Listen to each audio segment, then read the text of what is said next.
I come to Comic-Con every year as just a fan lining up with Hall H and all that, and this is the first time. I'm from Canada. Yeah. Woohoo! Right? I was like, okay, so What's I'm going to that? be on a panel with the most amazing astronaut from my country and the most amazing space captain in all the verse from my country. I was like, this is going to be pretty amazing. Go Canada. If you have any space questions, you can also, you know, I'll take a crack at a couple. You can't take the sky from him. Reavers, right, Chris?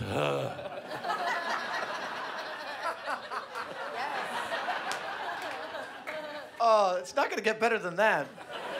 Good night, everybody. Yeah. All right, I'm going to open up the floor to some questions because you guys, there's somebody here.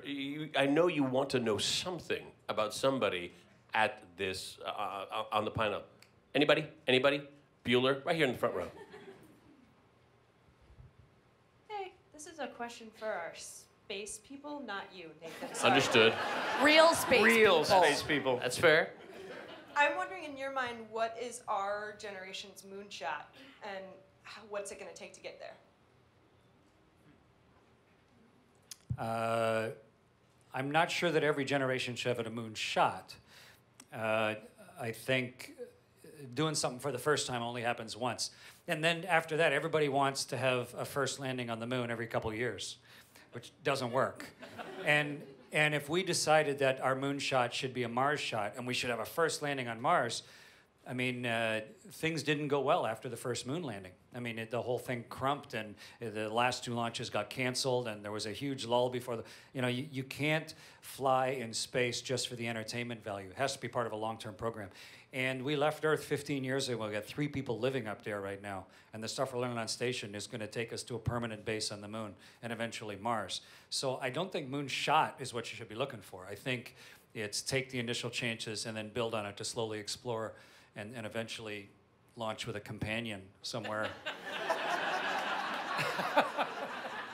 Which seemed like a pretty good deal to me, actually.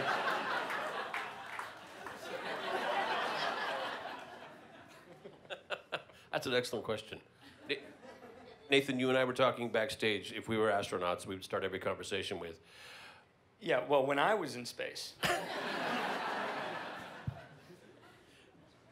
the thing about working in space is, If you were to run for political office, every debate is over before it starts. You're like, look, have you been to space? I didn't think so. you know what you need? Perspective. Perspective. See from space, Yeah. You looked so small from up there. I can see all your houses from here. Another question? Right over here, the young man. Did you have a question? Were you waving your hand? You just saying hi? I'll say hi.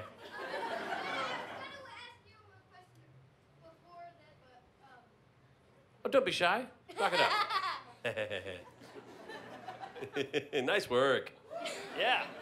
When did you come up with that song, You Can't Take the Sky Away From Me? You know that? That's a good question. That song's a theme song to Firefly. I don't know if you know that. A little something I wrote right after I wrote the pilot. That was actually Joss Whedon wrote that, and I kind of listened to it. I went, I don't get it. It doesn't sound spacey at all. And then I saw the visuals, and he put it all together. I was like, oh, I'm so dumb. That's so great. Speaking of music and space, Chris, certain music video.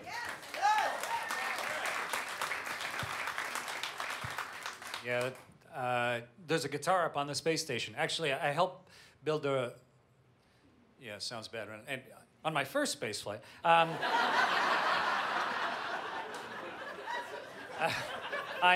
helped build a.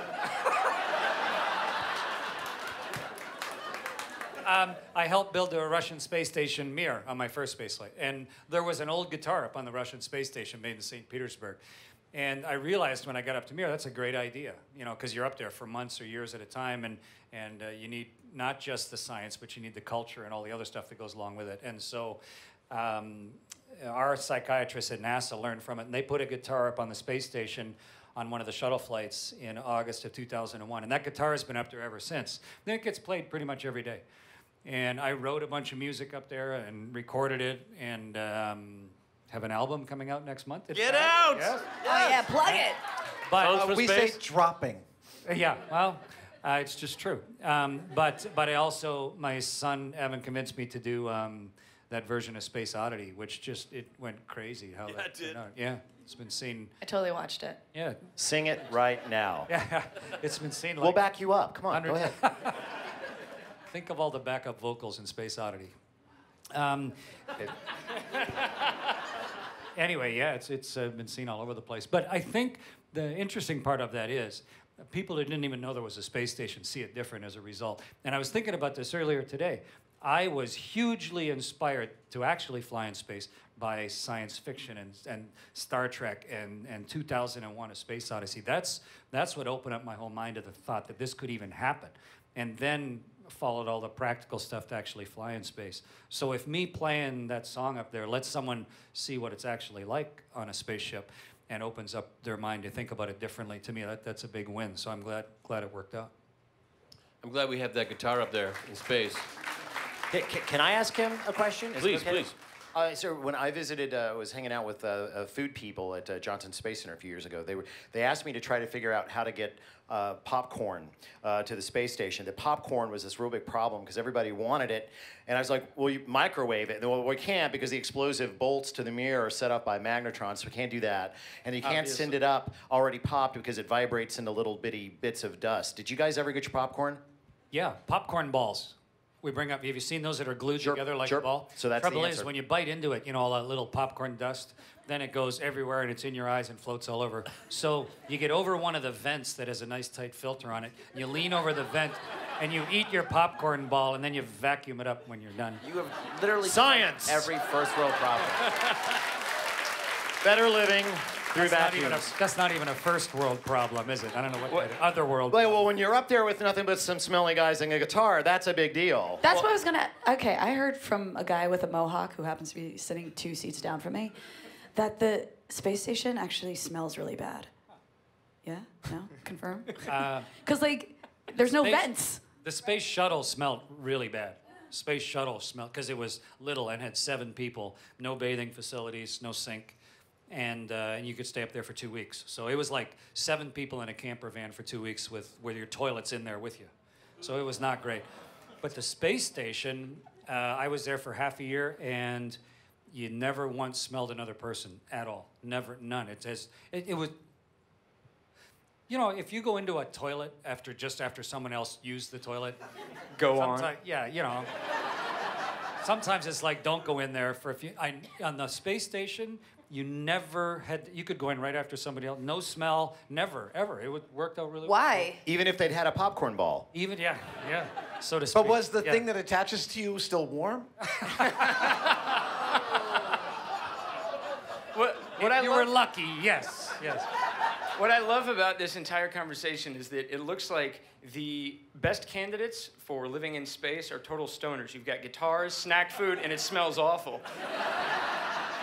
I've totally eaten a bag of Cheetos over a vacuum cleaner to keep the dust down. And I've totally said somebody open an airlock, because...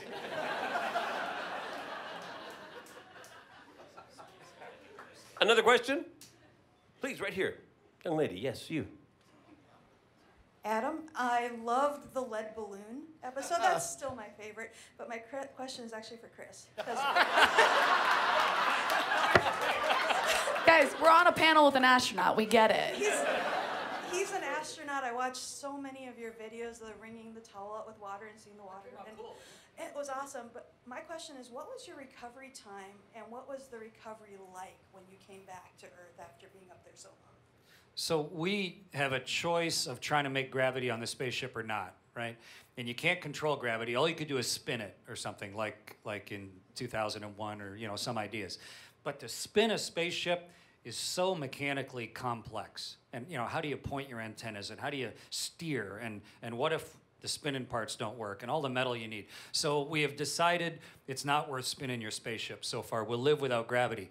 Trouble with that is, of course, without gravity, your body doesn't get any exercise, but it has some real fundamental changes. So when I came back, my balance system didn't work. My heart couldn't lift the blood up to my head anymore, so you faint all the time. My immune system was depressed, my heart got smaller, and I lost a lot of bone. So when I came home, all of those things had happened. So I came home, oh, it's more like your stoner, probably. I felt all weak and stumbled around and wanted to throw up all the time. It's just how I felt. But that stuff passes within a few days. You feel sort of normal after a few days. And then after a couple weeks, you're almost like but I couldn't run for about 4 months. My heart and my balance system, my muscles couldn't keep up. And it took about 1.5 years to grow the muscle or the bone density back into my hips and my upper femur. But after about 1.5 years, back to normal enough now. Took 1.5 years. Yeah. This is why I work with robots, because we can spin those spacecraft all the time. Much easier. Do the robots have guitars to keep their humanity? No, but we did play a Will.i.am song once from Mars. I don't know. Wasn't that the? Is there an iPod on the rover? There's a hard drive. I mean. Same thing. Another question?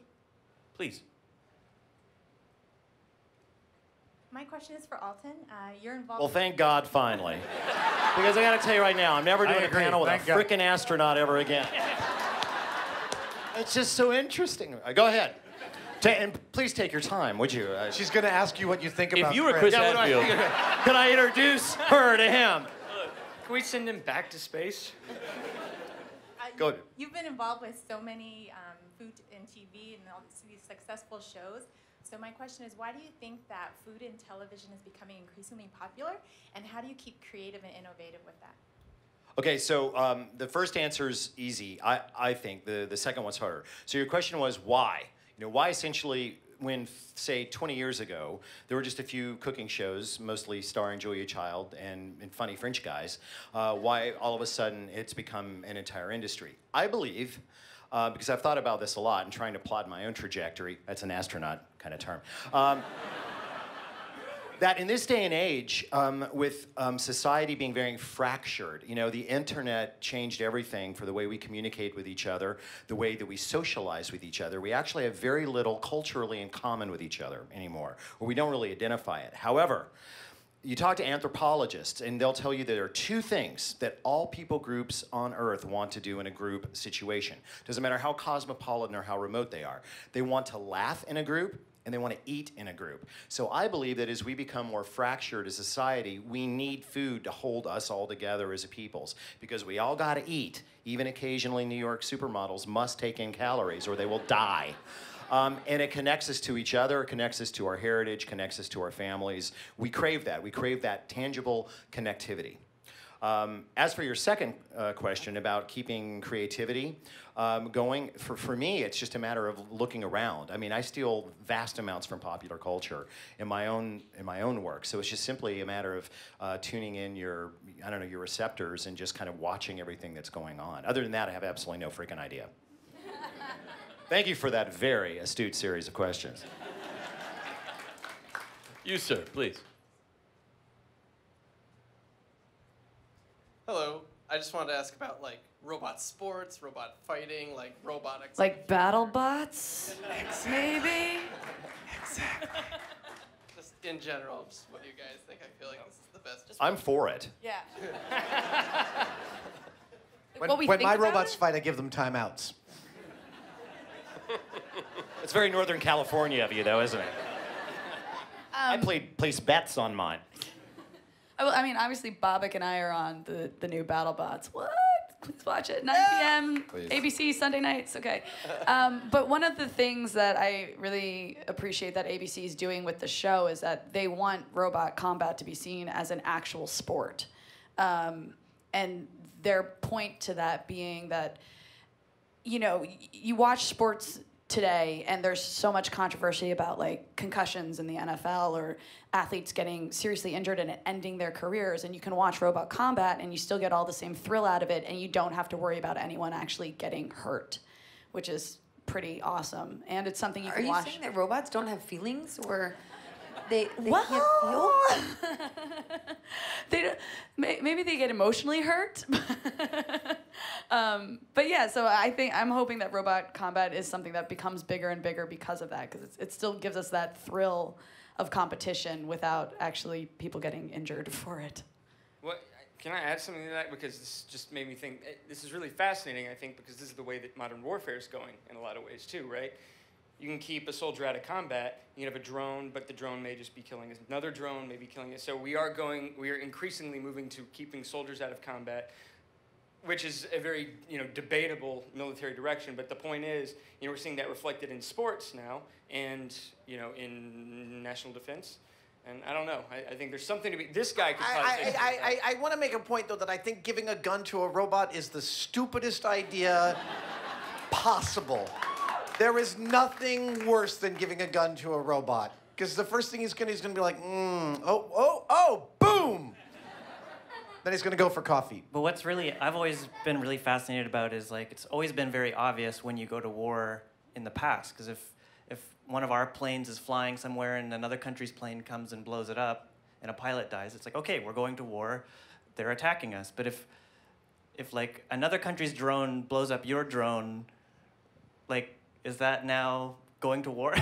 Right, it's like my Roomba grabbed your Lego, yeah. Right, it's like, okay, so we're gonna send more robots and they're gonna kill our robots. Are you at war at that point? It's not entirely clear, I don't know. Well, and then it becomes one of the phrases they use in the military, push to go boom, because it becomes a place where you are so far removed from that conflict that, is there any human emotional resonance to the action? So like, what's to stop you next? All right, you shot down his drone, but if it's just as easy to blow up something and accept this many casualties, then, that distance, removing that human, kinetic experience, I guess, I think is also dangerous. Let's ask the astronaut. It's too heavy. He's Canadian, guys. Canadians don't believe in war. Just because no one wants to fight us. Sir in the green shirt. Right behind you. Oh, cool. Hello, Nathan. Hi. I know a couple of people who worked with you. I mean, I've worked with Felicia, and one of my improv teachers once co-starred with you on One Life to Live, I think. Oh, Get Out, really? Yeah. Oh, sorry. God, I forgot. Sometimes I forget about these things. Anywho, I was hoping to ask this at the comment panel, and we're all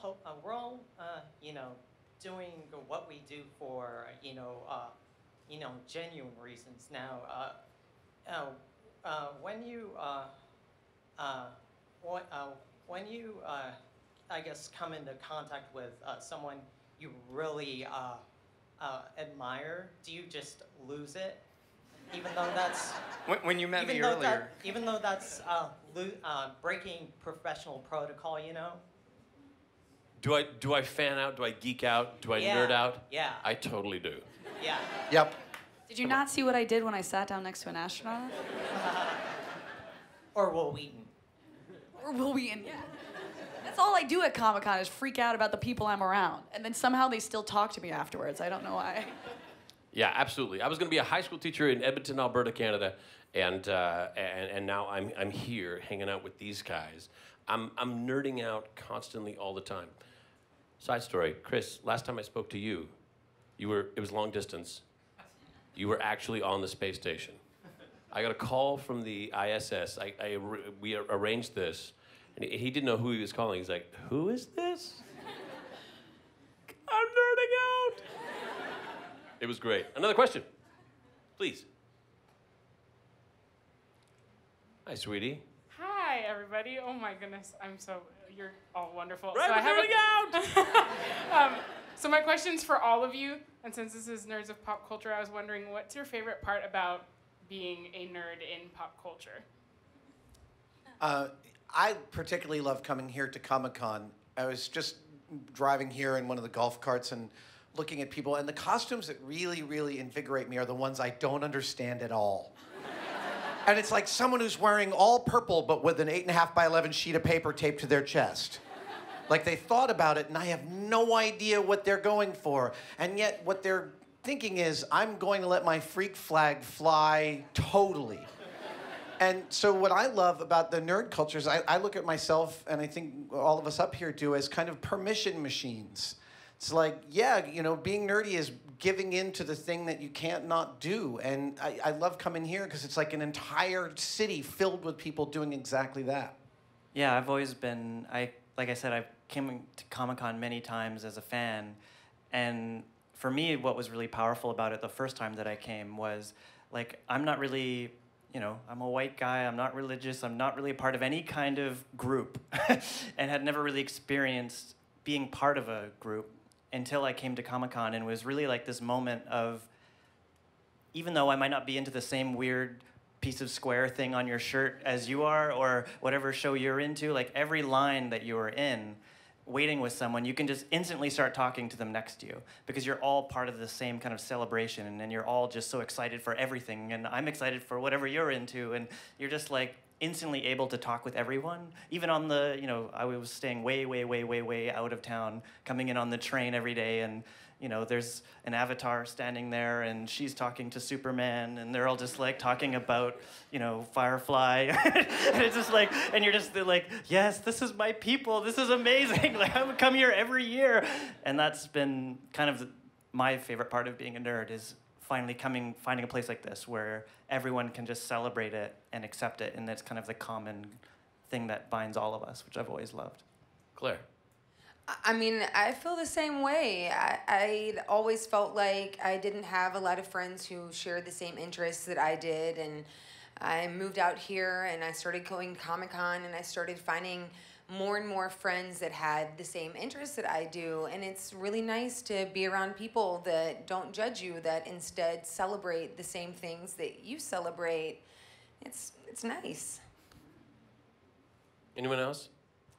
I just like the optimism and all. I think like nerds are really optimistic people. Kind of all trying to feel like they're making, you know, the world a little bit more their place, a little bit more welcoming for everybody, and I kind of love that vibe. And I think everybody, I mean, like just looking around this group of people, I feel the same way. I'm like, these are all people who are trying to do something to make everybody kind of part of their community and part of their world, and I like that. I mean, you're part of that. Chris is part of that. Claire, I mean, Allison and I are good friends, so it's kind of amazing.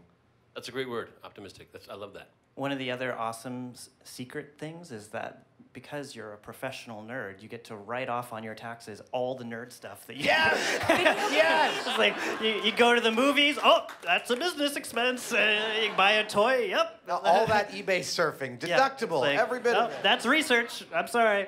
And what about now with not even just conventions, but also the internet? We have access now as nerds. We have access to the shows, to other stuff we want. We have access to you lovely people, to each other with conventions and the internet. We can access, I like that guy with the purple and the white thing. I'm so into that. There's like 6 other guys, and I found them on the internet. Well, and also as things like Twitter, I particularly love Twitter. It's my favorite social media because it's a conversation with the fans. And it's a conversation I can dip into and understand what they're thinking and engage with the fans. And it changes, like, my Twitter feed is full of fantastic book, movie, and toy recommendations every single day. It's like this wonderful curated gallery for me and me for them. So it's like, that makes it wonderful. Well, and I find utter validation in the fact that I now have a career within the pop culture nerd world, you know, because growing up, like you guys, like I didn't have a lot of friends who were into the same stuff. Like I went to Star Trek conventions with my parents. I went to space camp for 4 years. Yeah. But I did too, Chris. Yeah, I did too. Yeah. I did too. I'm throwing that out there. But, you know, like as a kid, thankfully my parents supported this kind of passion in me because they're super nerds as well. I didn't request to go to the Star Trek conventions. They just took me with them because they're huge Trek fans.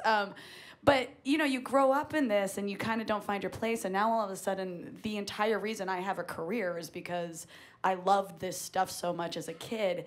And it's enabled me to find all these people and to connect with you guys and to find my friends and to find my, you know, my nerd family. And I think there's something really special in that. And I think it's awesome that today, in this day and age, that Comic-Con's the biggest event you can possibly go to. Like, nerd culture is here to stay, and it is huge, and everyone is into it. And it's not just, you know, when we were growing up, that you're not the weird one out anymore. You can find your people. Well, and I think for me, Like I was trying to, before this panel, trying to think of what nerd really means now, because I was like, I don't know what this panel's about. You know, what are we talking? What does geek mean? What does nerd mean? Because it used to be like in school you had a pretty, I think, narrow understanding of like that's a nerd, but now everybody claims it. But I think that, like growing up, for me, what defined me as a geek or a nerd was that I like to dive deep into things. I like to know more about that. And like the cool kids, that was not, you know, superficial knowledge was fine because you got to move on and act like you don't care. But actually really caring about something and diving deep, and I think that that defines nerddom to me more than anything, because the person who wears that costume, they don't just like that character on TV, they dive deep. You know, they went all the way. And I may not dive deep into that, but I dive deep into my stuff. So I think that's nerddom. I love it. Yeah, I think it's being passionate about something, because when you're super passionate about something, it's generally something that not the next person is really passionate about. And so that's sort of what being a geek is. And it's not just video games or Star Trek or whatever. It can also be sports. Like people super passionate about sports, you were totally a nerd.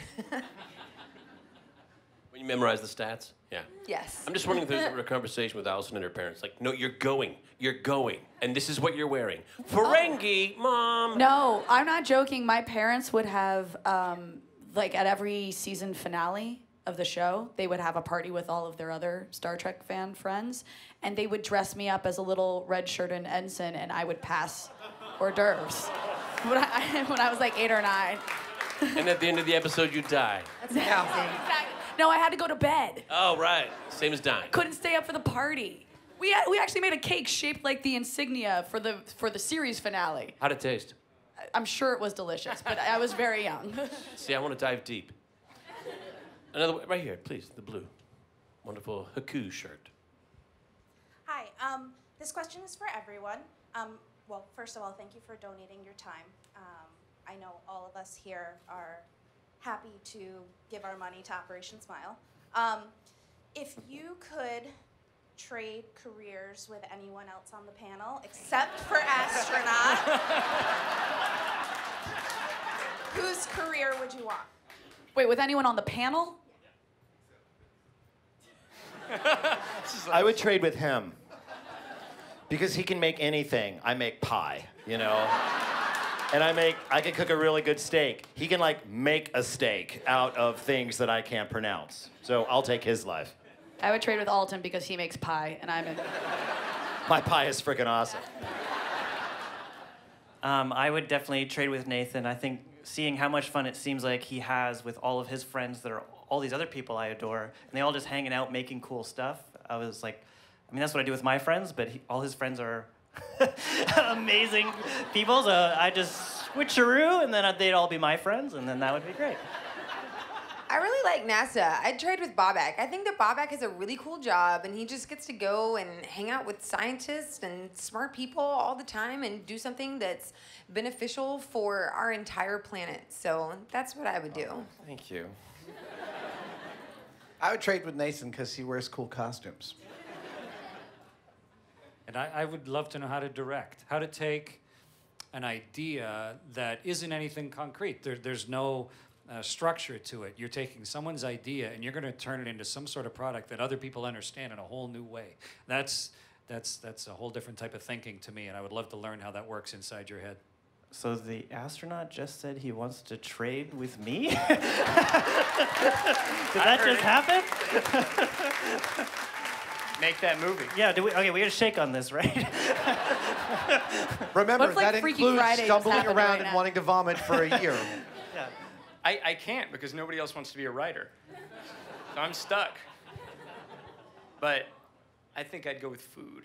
I think the art on that side is, yeah.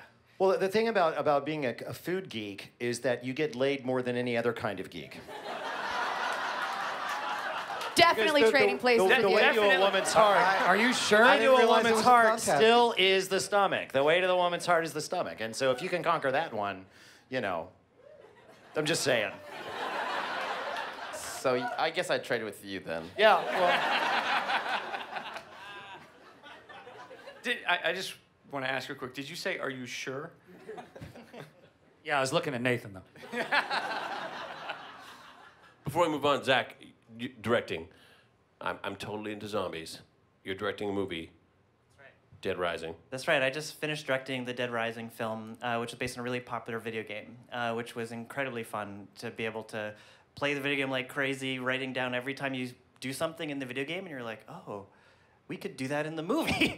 And then like writing it down and then going out and shooting it. It was super fun. And the amazing thing with a zombie movie is everybody you know wants to be a zombie. Like my Facebook feed was just every person I know being like, can I please be a zombie? So it just all your friends, you just get to walk them out and kill all of them. It was great. That took a weird turn. I changed my answer. I want to be that guy. Do we have another question? Right in the front row, right here. But you have to stand up. Oh, okay, sorry. My question's for Commander Hadfield. I just want to say thank you for being an absolutely incredible and inspiration ambassador for Ireland. Thank you. Where in Ireland are you from? I'm from Fermanagh, like up north, to the left, a bit to the right of Donegal, which I think you've been to. I have. Yeah. Of all your experiences and everything you've seen and done, both on land and in space, what is the one that you sort of struggle to put into words? Actually, it's interesting now, actually, to go out at night when the space station's going to go over and look up and watch it go past. Because I know exactly what it's like to be on Earth and what normal life is like. And I know exactly what it's like to live on a spaceship, you know, and the perpetual feeling of it and the magic of it and the weightlessness and the world rolling by underneath. But when I look up and see the space station go over, and if you haven't, you really should, I can't connect the two in my head yet. I cannot yet reconcile the two of them together. And it's not like I don't understand them both. It's just they're such different human experiences that maybe later, maybe I'll be, and it's part of the reason I've been, you know, talking about it and writing about it and things, is to try and get it fully sorted out in my own head as to how that fits into the rest of all the things that I've done. But for me, that's probably the hardest part, is trying now to make that all fit together inside myself. When you were watching the movie Gravity, did you ever say, fake, or hey, that's not bad? But there was a nice satirical article that somebody wrote that was pretty funny, that I went into a movie theater and was like stood up and booing and threw my shoe at the screen. But Did you? I was at the Toronto Film Festival when Gravity premiered, and I got asked to be there, and I'm watching Gravity, and like I realized about 15 minutes into it, I'm making faces. You know, I'm going, oh, I got to stop making faces because people are looking at me. And then about halfway through the movie, I realized they're going to ask me about this like crazy as soon as it's over. So I started thinking about what I was going to say about Gravity. And then at the end of it, the director came out and his son and a couple of the producers and Sandra Bullock came out on stage. And they were asking questions with the audience, and then someone stuck their hand up in the audience and said, I hear Commander Hadfield's in the audience. What did he think of the movie? So, like, I ran down and jumped up on the stage. And I mean, Gravity, no movie has ever had better visuals than Gravity. If you want to see what it looks like to be out on a spacewalk, I mean, the sense of enormity and the Earth being separate from yourself and to be alone in the universe. The movie showed that better than any other movie. But the plot line and the technical stuff, you know, I'm the worst guy in the world to see it. So I got up on stage and the director came over and put his hands on my shoulder and said, be kind. And so I said, the visuals were the best of any space movie ever done. And I said, I'm glad none of that stuff happened when I was on the space station. And I said, you know, if I ever fly in space again, I want to fly with Sandra. And then I got off the stage and went and sat down again. Well done, well done. The blue hat. Hi, thank you for all being here. Allison, I just want to say 5 gold and a party. Yes! Now, Titan's Grave, what? You guys all made a career out of being geeky or what you're passionate about. Were you fearful or had apprehensions about doing, or what made you guys go for it? So I made a career out of just doing my normal job, and then having a weird haircut when we landed a car on Mars. But no, it was awesome. I mean, here's the thing about making a career out of a thing you love means that you're surrounded by the same kind of people. And that's really the best part of it. So like every day I get to go to work with people that I really admire, and aspire to be as good as them, and you know, we share a common passion and share like a common goal. It's the best thing. I can't imagine. And the fact that I'm on a panel with people like this just makes it, you know, really icing on the cake. But it's really the coolest thing in the world to you know, pursue the thing you love. I think everybody on stage has reinvented themselves several times already too, and so I think the idea to give yourself a long-term passion, like everybody in this room has something, you know, if everything went perfect, what they'd love to be doing 20 years from now, but then accepting that what you're doing right now isn't exactly that, but make all the little decisions that keep shepherding your life along in that direction, because then you get more of the stuff that you love on a regular basis. And so I think it's really important. And yeah, it won't go right, and you'll run into dead ends, but keep pursuing it, because it's amazing what can happen with all the little decisions that take you that way. Well, and your question implies that there's a before and an after, like you made a decision and then something happened. And there's no such thing as a before and an after. And it's really easy to fall into the trap when you look at, you know, the panelists up here and think of their lives as looking linear, because the stories are told in a linear fashion. But they're the farthest thing from linear possible. And it's really, to me, it's really important to remind people, like, there's always going to be left turns and right turns and wrong turns and dead ends, and that's completely intrinsic to the process. It's funny, you talk about that there's no, like, moment that everything changes, or there's a Speak for yourself. I had a very clear moment. You did? Yeah. Well, but here's it's like, okay, no. I did too. I thought, it's like I was directing TV commercials and watching food shows and deciding, you know what, these food shows are boring me. I want to make food shows, so I'm going to quit doing what I'm doing, and I'm going to go to culinary school. And everybody said, you are out of your freaking mind. You are going to be working at McDonald's in 5 years, or, you know, get ready for your red vest at Walmart. And we all called it career change, but it wasn't. It wasn't a career change at all. And you have to get further back from it and live it a while to realize, oh, that wasn't a career change at all. I was simply acquiring new skills for what I was meant to do anyway. I think that one of the problems is that people think that their passion is enough to get them where they want to go. Oh, I want it so bad. The universe could give a crap about how bad you want anything. What the universe cares about and responds to is how well you can align your capabilities and skill set to what it is you really want to do. Then you actually get somewhere. That's what everybody up here has done. We knew that we wanted to do something, but we also were realistic about our skill sets and what we're capable of doing. So I think that you've got to be willing to roll the dice on big changes in your life. You've got to keep the little piddling crap away so that you're not living in a cage. But you have to realize that it's a big, wide continuum, and that you know, in 20 years you're going to look back and you may not even see where that big turn was anymore.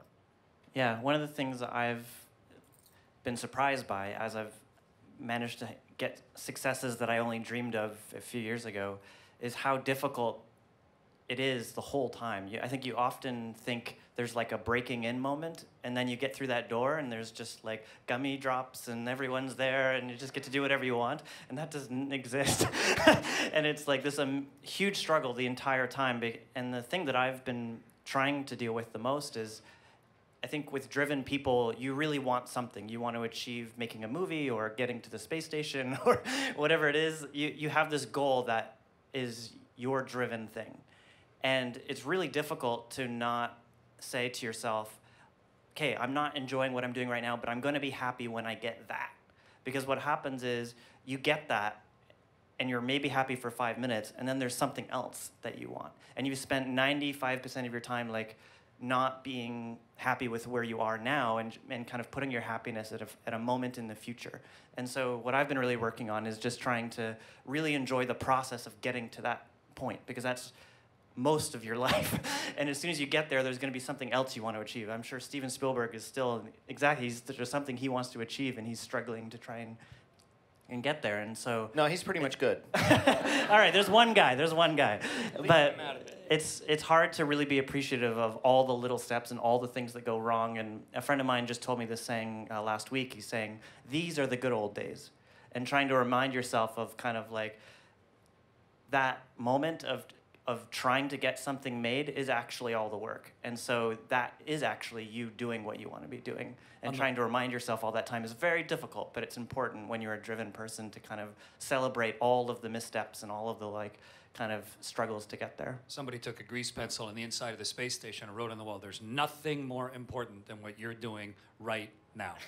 And I think it's a really good thing to keep up in your head. No, I mean, it's just because it absolutely is not. Well, it's really hard when you're a driven person to not, because you just put everything on that thing you're trying to achieve. And it's, you really just have to be present, which is difficult, but really important.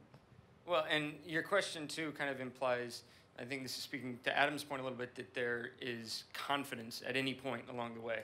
Like, I don't think I've ever felt like, oh, yeah, here it is, you know. I'm constantly, and I think I speak for pretty much everybody here, and certainly everybody in a creative field, that you're constantly clawing your way with a great deal of uncertainty, like the ground's eroding beneath you. Yeah, and you're like, so when are they gonna all find out I'm just pretending I know what I'm doing? And you're like, okay, I'll just keep saying. So your only choice is to have fun. Yeah. Nice. Next question. In the back, the lovely red hair. Why, thank you. That was a very philosophical and wonderful discussion. Right? I'm learning things. I feel like I'm going to be a better person at the end of this panel. I'm really excited about this. Well, I'm going to be a little bit more superficial. Adam, I was wondering, did 5 people find you on the floor yesterday? And what were you, and did it involve any cooling systems? So yesterday morning, Alton and I hit the floor as the twins from The Matrix. Yeah. Dreadlocks suck. Dreadlocks. The best was that IO9 actually published a picture of us today, and they didn't realize it was us. Sweet. I didn't know that. You committed. Yeah. And then yesterday afternoon, I hit the floor with a bunch of other Judge Dreds. And we went around, and the first people to recognize me was a sweet couple, and they looked up and they said, "Oh, Dredd, we'd like to," because I had Savage on my badge. This morning, I had spent the last 5 years building a Clavius suit, a silver spacesuit from 2001: A Space Odyssey. I built 2 of them, one for me, one for a friend, the friend isn't getting it yet because today I wore it with Chris Hadfield out on the floor. Am I gonna be the friend? I want to be the friend. It has a completely integrated ice pack in the backpack that circulates through the shirt. Chris said it kept him very cool. We walked around, and we did get spotted a couple of times. Yeah, it was awesome. Even with the visor you couldn't see through, yeah, people figured out because it was such a good costume, only you could have made it. I realized I was one up on him because he'd never put on a fake spacesuit before.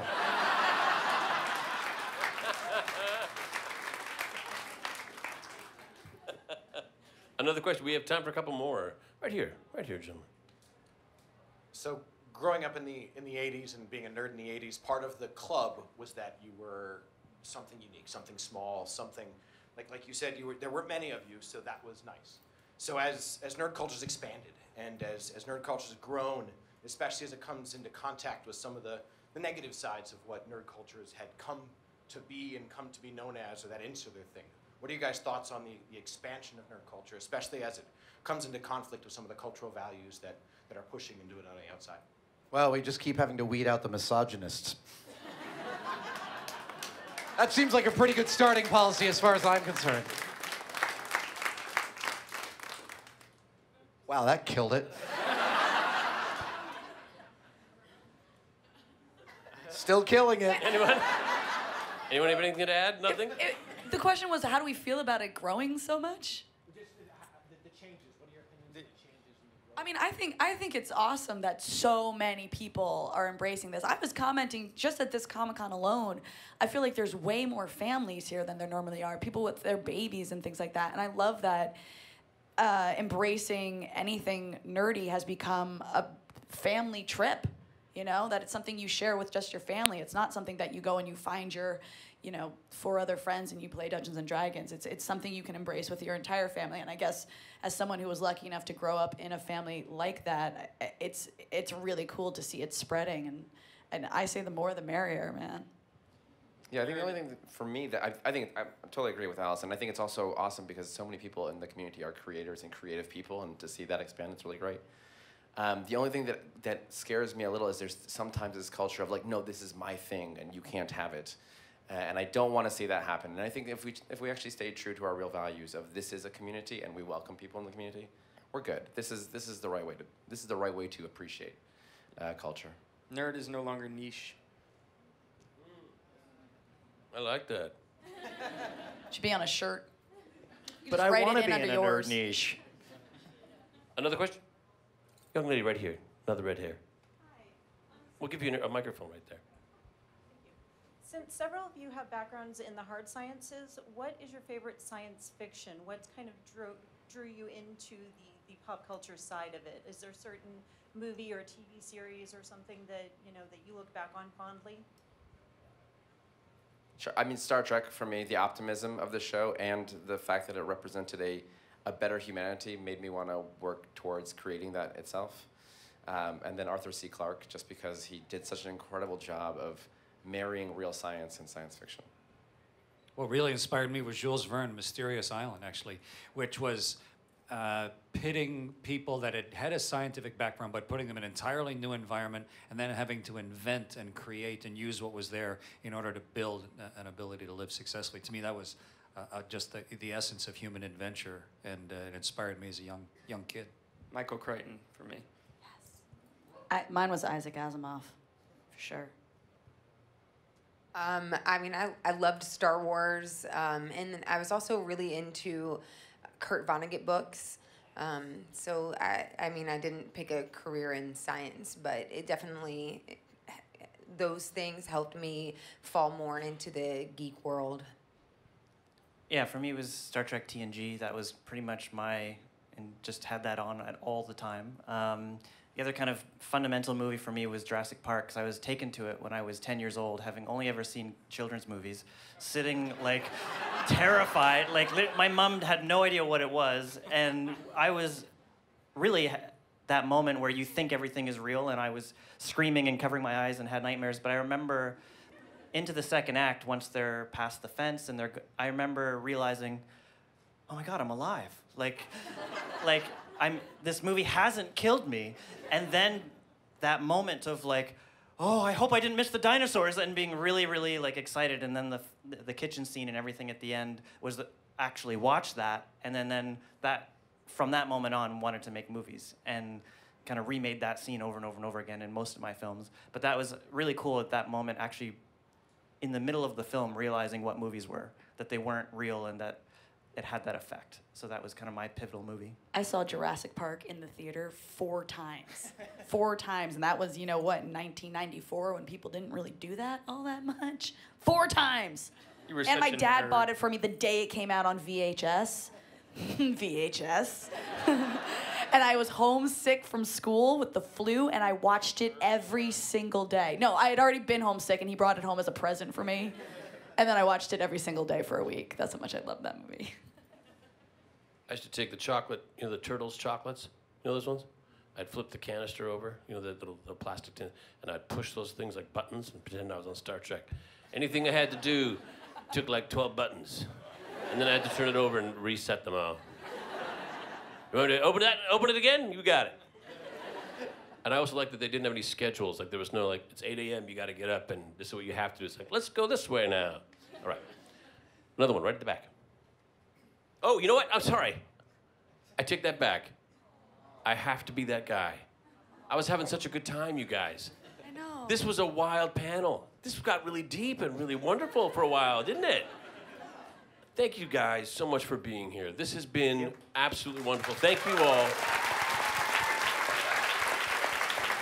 Thank you. Thank you.